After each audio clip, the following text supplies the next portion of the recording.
Hello, Beshies! Gagawa nga pala ako ng veggie nuggets. And here are the ingredients. Ayan.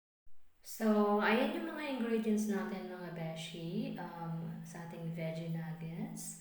Actually, nabanggit ko ito kay Afam, yung gagawin ko. Kaya lang, nung first sabi ko chicken nuggets, and sabi niya, that's not chicken nuggets because ang dami raw gulay. So, sabi ko, sige, ibahin ko na lang, gawin ko na lang veggie nuggets. So, ayan. So, since super busy na tayo ngayon this week mga beshi, busy sa school, sa work ko sa gabi, wala kami masyadong ganap. Again, walang ganap. So, I'll share na lang kung paano kami nagkakilala ni Afam. Ayan, since meron din nag-suggest, marami rin nagtatanong kung paano kami nagkakilala. Shout out to you, Miles, suggestions. Thank you. Siguro gusto mo rin ng Afam, ano? Joke lang, Miles. So sa mga naghahanap ng AFAM, no? Kasi before kasi, nung naghahanap ako ng AFAM sa mga dating apps, ganyan, may hidden agenda talaga ako mga beshi. Alam mo yun, naging practical ako na wala sa hulog kasi naghahanap ako ng AFAM na yung mapera talaga. Sabi kong ganyan, maghanap ako yung may pera lang. Ayoko nung ano, ganyan. Ayoko nung mabait. Wala na akong ano, wala akong basta hindi ko na ginamit yung puso ko. Ayan. Basta alam niyo na yun. Nagpaka-practical na lang ako, kumbaga. Kaya lang, nung nag-sign up naman ako sa mga dating apps, wala naman akong ano, talagang bigo naman. Siguro kasi dahil sa aking masamang agenda nga, ayan, di tayo pinagbigyan ng ni Lord. So, ayan, tumigil na ako. And then, meron din naman mga uh, nanligaw na Pinoy. Kaso nga lang sila kasi is parang hindi nila tanggap yung anak ko. Siyempre, hindi naman pwede yun mga beshi. So, ayun na nga mga beshi. Ang gusto ko na lang is foreigner. Kasi, usually sa foreigner ha, not sure kung lahat or hindi naman siguro lahat. Pero usually sila, kapag may anak ka na, gusto ka naman nila, tanggap ka nila, hindi ka na, wala na silang maraming tanong-tanong, ganyan. So sabi ko, foreigner na lang ako kasi ayoko nung hindi pinapakisamahan yung anak ko. So ayun na nga, nagkakilala kami ni Afam through friend. Itong friend ko na ito is ka-work ko before sa Alorica, sa first call center na pinagtatrabahoan ko. So, etong si friend ko na girl is napakaraming niyang friend na foreigner, ano. I think kung hindi ako nagkakamali, single mom din siya. Hindi ako sure kung single mom siya eh. Kasi ang sabi niya, yung asawa niya is na-assign sa ibang lugar, sa province ata. Tapos hindi na umuwi. Kaya siya na lang ang bumubuhay sa anak niya. Parang ganun. Hindi ko alam kung uuwi ba o ano ba. Nakalimutan ko na yung kwento niya. So, ayun na nga mga beshi.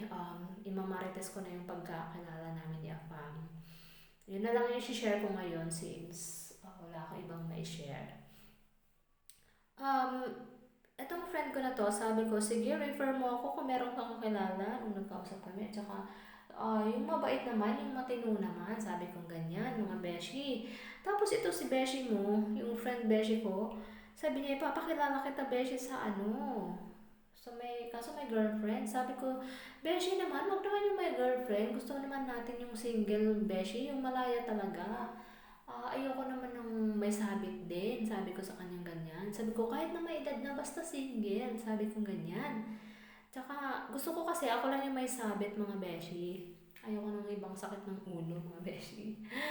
Na nadala ng beshi nyo.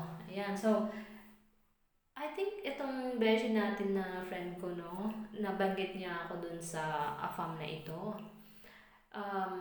Kasi si Afam bigla siyang nag-friend request. Tapos nung nag-friend request si Afam, binasa ko pero hindi ko pa siya na-replyan. After 2 months ko pa siya na-replyan nung nainip ako sa buhay, ganyan. Sabi ko nainip ako Tapos nag-scroll-scroll ako mga beshi sa messenger. Tapos nakita ko ulit yung message niya. Tapos ni-replyan ko. Ang message niya kasi sabi niya, I want to be friend with you, ganyan. Kasi meron tayong mutual friend, ganyan, ganyan. Tapos Tapos nireplyan ko na siya after 2 months na, okay, ganyan, okay lang na maging friend tayo, ganyan, ganyan. Ang iniisip ko naman ng mga beshi, finrend ko siya kasi gusto ko mag-practice ng English ko, more practice sa English natin at saka sa English grammar natin. Yun lang ang iniisip ko mga beshi. Tapos sabi ko rin doon sa friend ko, uy, nag-friend request si Chris, si ganyan. Tapos sabi niya, ay talaga? Sabi ko, okay lang ba? I-accept ko sabi ko sa kanya, nagpaalam ako. Kasi napansin ko kasi mga beshi, napakarami niyang mga friend ng foreigner sa Facebook. So, iniisip ko, baka kasi naman, isa to sa mga, boyfriend niya, yung mga ganyan. So, pumayag naman siya. Sabi niya, sige, ikaw bahala, ganyan. So, ayun. Inad ko na si Fam sa aking FB, tapos chika-chika na kami kasi ako nag-i-initiate na makipag-conversation kasi nga, practice natin ng English mga beshi. Tapos, ayun, after nun, nung mga lumalalim na yung mga usapan namin, sabi ko, nag-isip ako kung i-message ko pa ba tong taong to kasi parang lumalalim na yung mga usapan namin, ganyan. Tapos, sabi ko, why not naman kung mabait naman tong taong to, ganyan. Tapos, nung naging comfortable na rin ako sa kanya, nagsishare ako ng mga personal problem ko, ganyan. Tapos siya din, nagsishare siya ng mga personal problem.